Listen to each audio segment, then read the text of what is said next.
Welcome guys here in Where Have All with Alex Gone, and today we will make a little fun of a movie, Jennifer's Body from 2009, which completely flopped when it came out, right? But today is a cult classic. And before we start, this is a mic, alright? It's nothing else. Have you watched Heated Rivalry? Well, then you and me can get heated and rivalry. Oh, never got me. Our Jennifer is being played by Megan Fox, and her best friend Needy is being played by Amanda Seyfried. In the beginning, we see someone sneaking up to a house and looking through a window. A little later on, we found out that it's actually Needy watching Jennifer, who's apparently into some interesting TV shows. Yeah, I see you wanted to touch. That's a good Not this one. show. Not touching this. I too watch fitness videos while lying down, waiting for something to happen. Needy's looking pretty angry, to be honest. We move to a prison where is Needy, and she starts telling us about how many letters she gets. I think I get more letters than Santa Claus, Zac Efron, and Dr. Phil combined. Humility probably isn't our strongest side. On a window, she has a photo of a guy that we will meet later. She also tells us that she is called the Hitter, which she demonstrates pretty nicely. I recommend more complex carbo.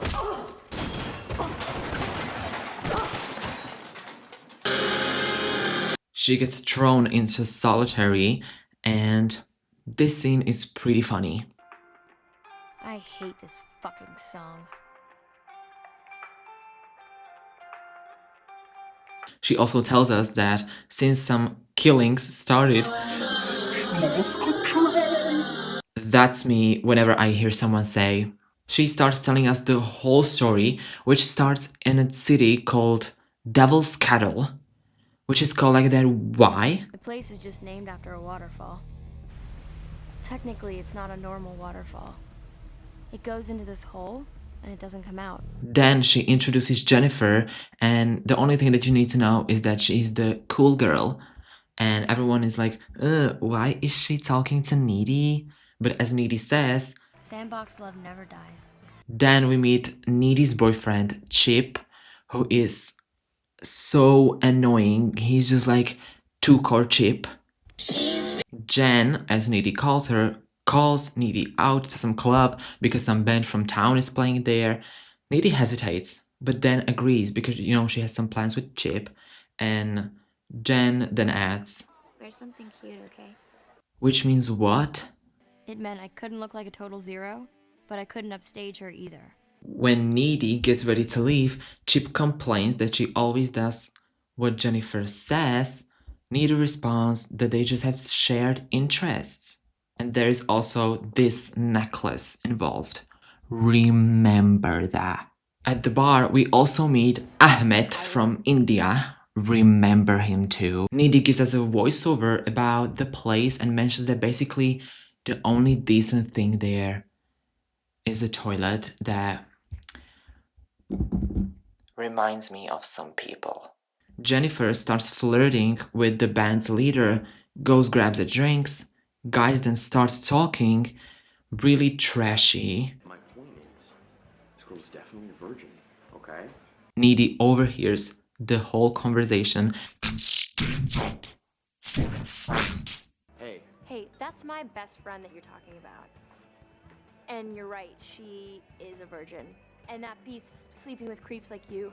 She then tells this to Jennifer, but What?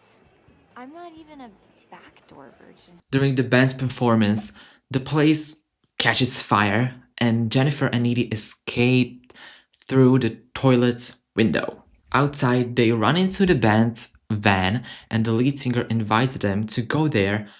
Jen jumps in casually, like it was normal, but Needy is really worried and she's like uneasy, something like the gas prices nowadays.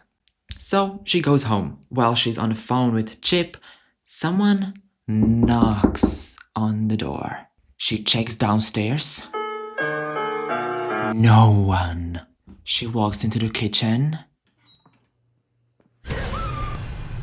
Jennifer is there, completely messed up, right? She's covered in blood. She's looking like, I don't know. She looking like she had a date with Dahmer.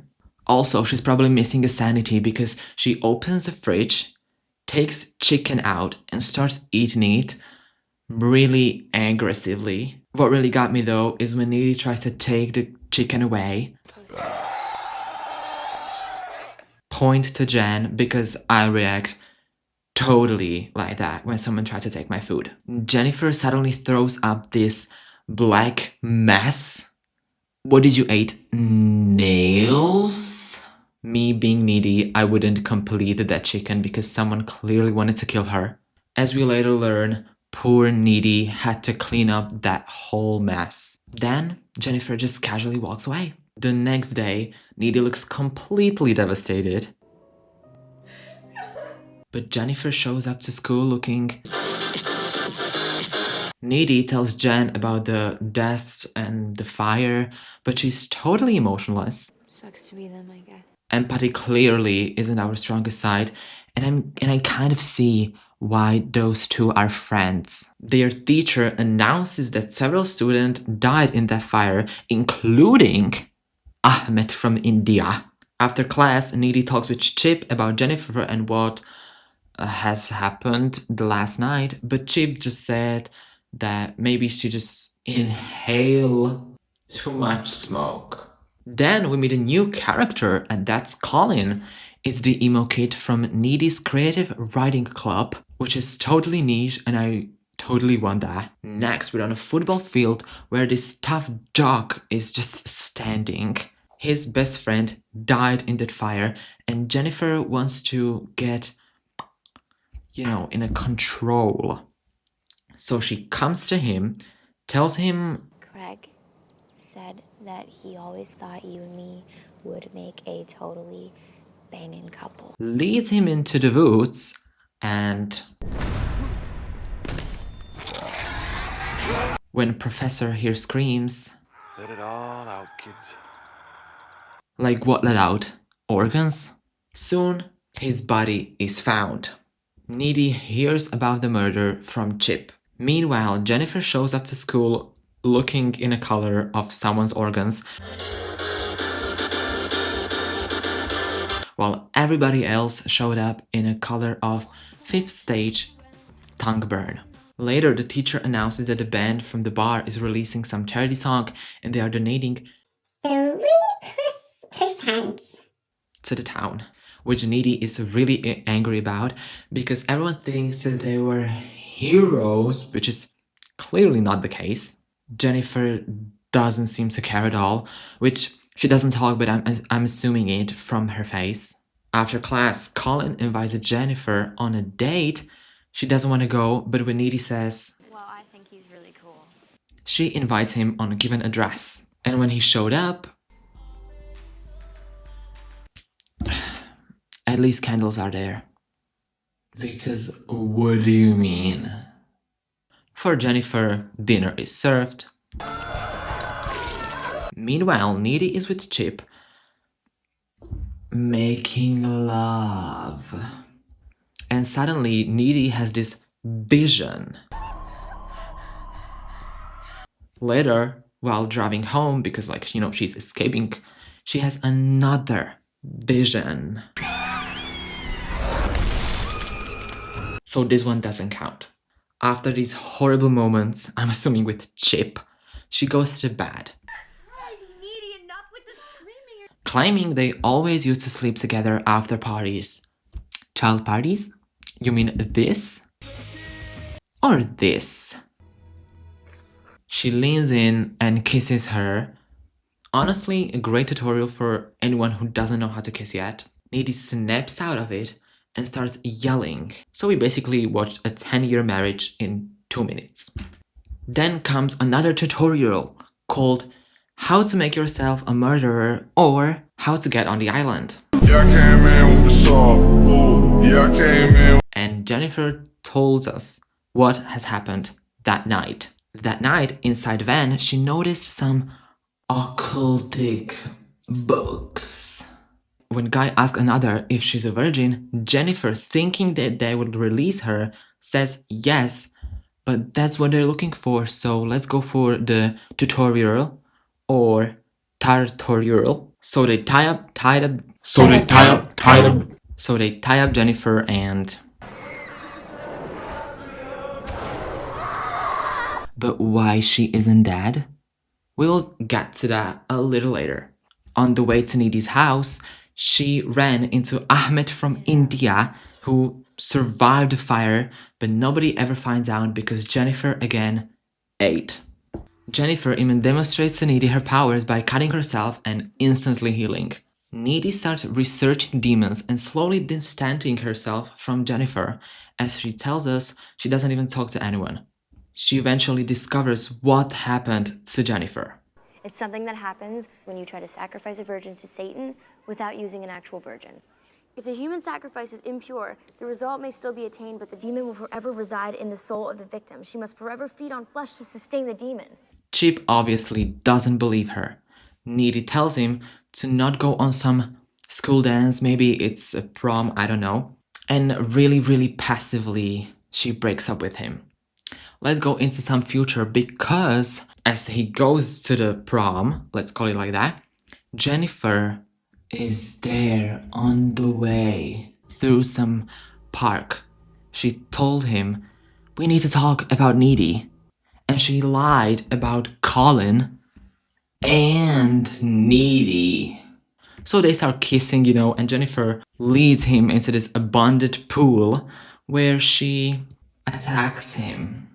Needy's already on the dance and she senses something, I think we're in a, I don't know, Buddha communion. I mean, how did you know? Probably in this scene they weren't kissing, but Needy gave Jennifer a GPS tracker. When Needy goes there, Chip is alive, but barely. Jen is out to attack Needy because, as she says, I go both ways. But in this last effort, Chip stabs Jennifer with a metal pipe. She doesn't die though, she just escapes. Chip's 2 cores finally overheated, and he dies.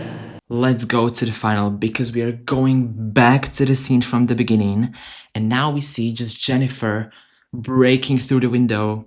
Girls are fighting. Needy pulls out a box cutter. Jennifer even bites her, but Needy is like Arnold Schwarzenegger. And remember the necklace? Exactly. So without the necklace, Jennifer doesn't have the friendship sandbox powers, and she's weakened. Needy stabs her into heart. Jennifer's mom walks in, and that's the reason why is Needy in the prison.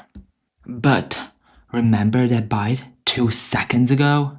But if you're bitten by a demon and you live, you just might absorb some of the demon's abilities. So she just float a window, break 2 fence, walks out. She grabs a dagger that Band used to kill Jennifer, goes east because that is where the band is, and as she tells us, I'm following this rock band. Tonight's gonna be their last show. So guys, that was it.